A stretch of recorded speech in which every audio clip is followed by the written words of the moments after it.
हाँ, तो आज हालत ये है कि आज कोई मैं उम्मीदवार हूँ, कल हो सकता है ईडी वाला मेरे पास पहुंच जाए, परसों इनकम टैक्स वाला पहुंच जाए। आप देखें, ये तो आपका यूट्यूब है, मेरी बात आम लोगों तक पहुंच जाएगी, लेकिन किसी चैनल पर अगर हम बोलना चाहें और मेरी बात आवाम तक पहुंचाना नहीं पहुंचेगा, इसलिए कि सब बिका हुआ है। एजुकेशन के बारे में क्या सोचते हैं आप?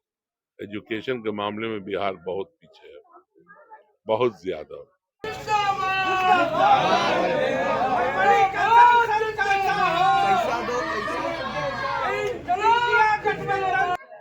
सर, जनता का विश्वास कैसे जीत पाइएगा इस बार? क्योंकि जो भी नेता आते हैं सब बोलते हैं कि नहीं हम आपके लिए काम करेंगे, हम काम करेंगे, लेकिन जो आते हैं जीत के जाते हैं वो देखने तक नहीं आते हैं।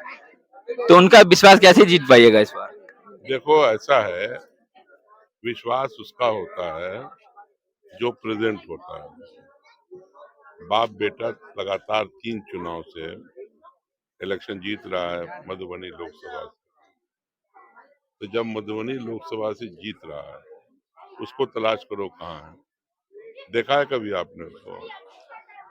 हमें तो जहाँ गए हैं लोगों ने कहा जी। कि उसका अता पता नहीं है, और आम लोगों ने कहा है कि हम लोग तो तलाश आप उनको करो, उनका इंट्रोडक्शन तलाश करो, उनका क्या नाम है, हमने वोट दिया था, कहाँ गायब हो गया। और जब मैं जीत जाऊंगा तो मैं अपना पता बताऊंगा आपको। जीतने के बाद बताइएगा। जीत बताऊंगा तो मैं रहूंगा लोगों के बीच में। ये लोग और ये क्या लग और रहा है सर, जिस हिसाब से मधुबनी लोकसभा में काम होना चाहिए उस हिसाब से हुआ है कि नहीं हुआ है? कहाँ पे काम हुआ, कोई एक काम बता दो।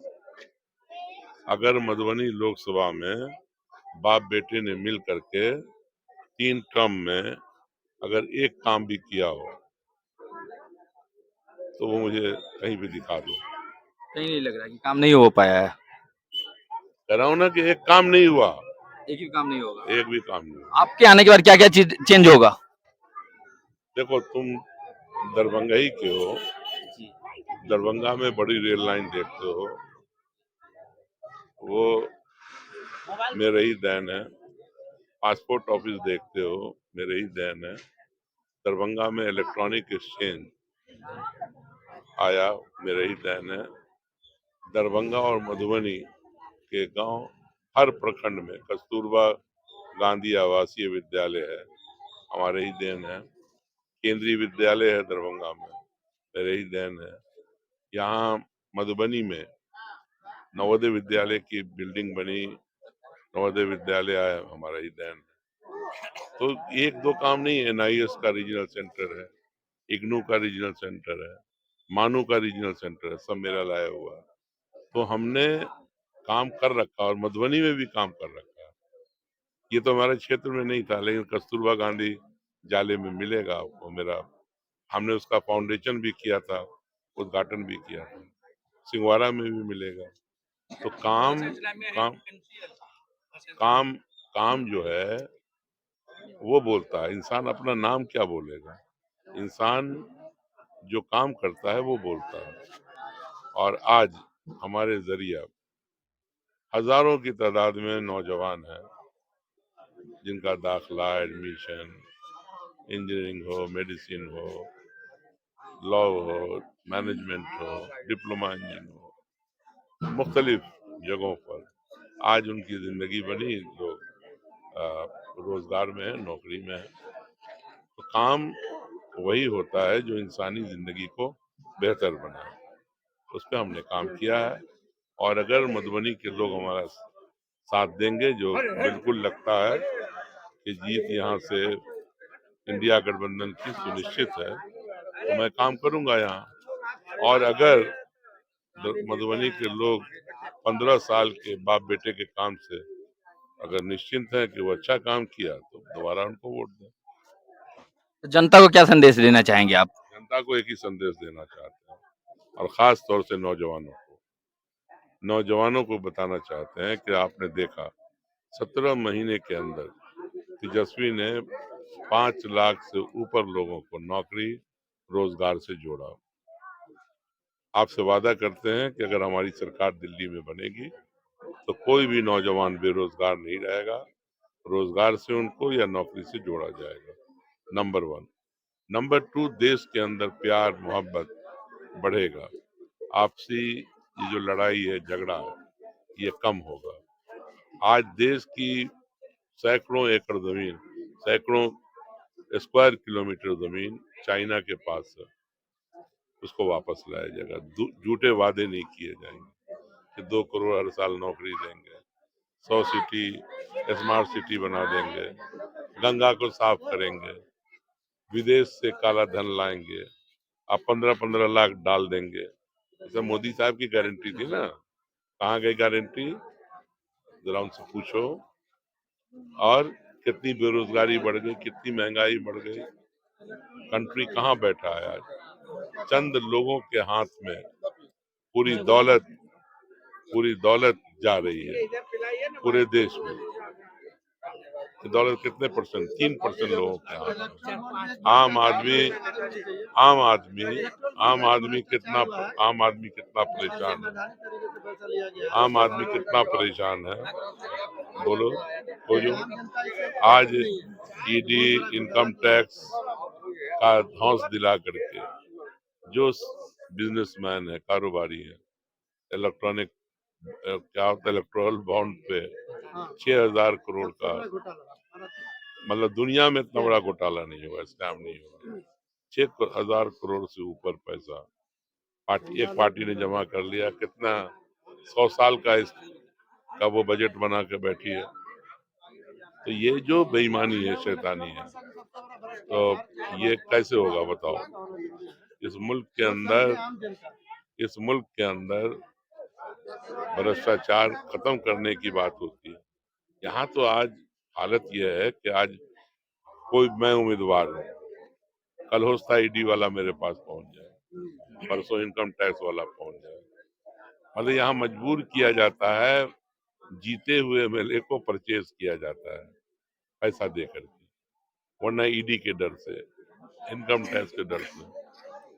मतलब आपके यहाँ आ जाए तो बहुत अच्छे हैं, और अगर आप विपक्ष में हैं सबसे बुरे हैं।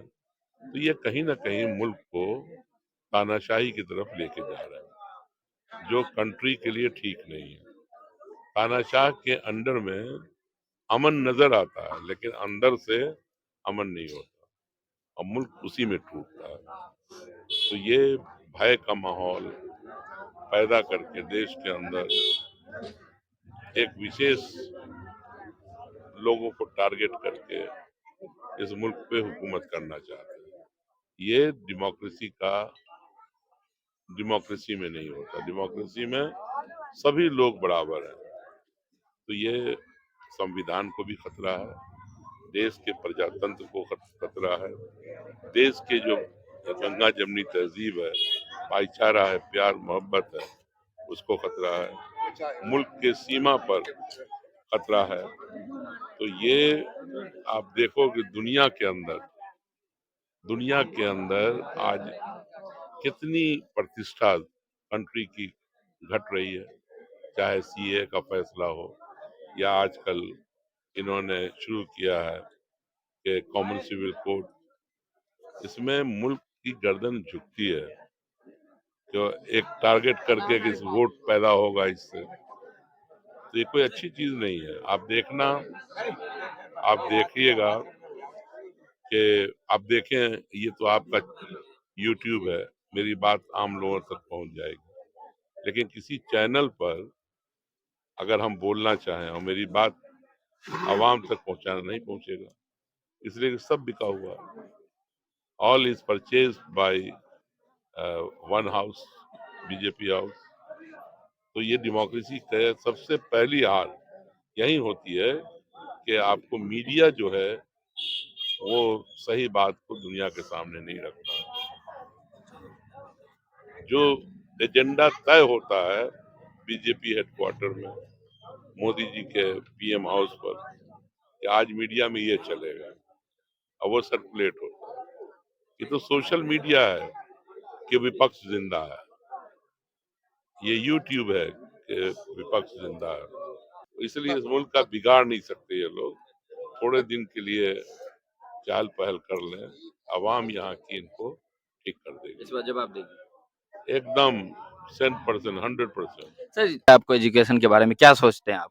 एजुकेशन के मामले में बिहार बहुत पीछे है, बहुत ज्यादा। आज हम लोग मजबूर हैं कि Banaras Hindu university, Aligarh Muslim university, Delhi university, Jamia, JNU या फिर साउथ की तरफ इंजीनियरिंग की पढ़ाई के लिए, मेडिकल की पढ़ाई के लिए जाते हैं। यहाँ पर basically primary education to higher education कहीं पे काम नहीं हो रहा। और अगर इस बिहार को आगे बढ़ाना है तो एजुकेशन, एग्रीकल्चर, हेल्थ, ये 3 ऐसा सेक्टर है जिस पर ध्यान देना होगा। सर कुछ लोगों का कहना ये भी है कि यहाँ पढ़ा लिखा बेरोजगार पैदा किया जाता है बिहार में, इस पे कितना आप सहमत हैं? बिल्कुल ये बात सही है कि जब आप एजुकेशन जो ले रहे हो, आपको ये पता ही नहीं कि हम कौन कौन सा सब्जेक्ट पढ़ करके पास हो गए। इसमें हमारे सिस्टम की गलती है। बताओ, एक बच्चा दिल्ली यूनिवर्सिटी से पढ़ता है, अलीगढ़ से पढ़ता है, जेएनयू से पढ़ता है, उसको रोजगार और नौकरी की कमी है? नहीं है। लेकिन अगर कोई हमारी मिथिला यूनिवर्सिटी से पढ़ रहा है या पटना में किसी मगध यूनिवर्सिटी से पढ़ रहा है, मुजफ्फरपुर में यूनिवर्सिटी से पढ़ रहा है, तो उस बच्चे को ये मालूम ही नहीं कि हमने फिजिक्स में बीएससी किया है या केमिस्ट्री में किया। आप पूछिए उससे। तो ये जो व्यवस्था है ये ठीक नहीं है। प्राइमरी टू हायर एजुकेशन या टेक्निकल इंस्टीट्यूशन उसकी हालत देखिए। आपको एक एग्जांपल देते हैं, अब वहीं से फर्क मालूम हो जाएगा। दरभंगा के अंदर सरकारी स्कूल है जो हर गांव में खुला हुआ है, हाई स्कूल, और यहाँ 2 केंद्रीय विद्यालय चलता है। यहाँ पे नवोदय विद्यालय चलता है। बताओ एक चीज, दिल्ली में रह करके केंद्रीय विद्यालय यहाँ चल रहा है और वहाँ पे हर आदमी एडमिशन चाहता है और उसका स्टैंडर्ड ऊंचा है। अगर तो ये मुमकिन है, लेकिन पटना से हमारे इन हाई स्कूल के अंदर अच्छी शिक्षा नहीं हो रही है। क्यों? आप एक चीज बताओ, यहाँ पे मानू का एक कैंपस है, चले जाओ वहां पर उर्दू मीडियम से पढ़ाई होती है, ठीक है, हायर एजुकेशन की भी पढ़ाई है वहां से हर निकलने वाला बच्चा को जॉब होती है 100%, 95%। मिथिला यूनिवर्सिटी में क्यों नहीं होता ऐसा? तो शॉर्टेज है। हमारा जो तरीका है शिक्षा का, उसमें कहीं ना कहीं कमी है। तनख्वाह तो लेते हैं टीचर, लेकिन ऐसा नहीं होता। चलिए सर, बात करने के लिए बहुत बहुत धन्यवाद।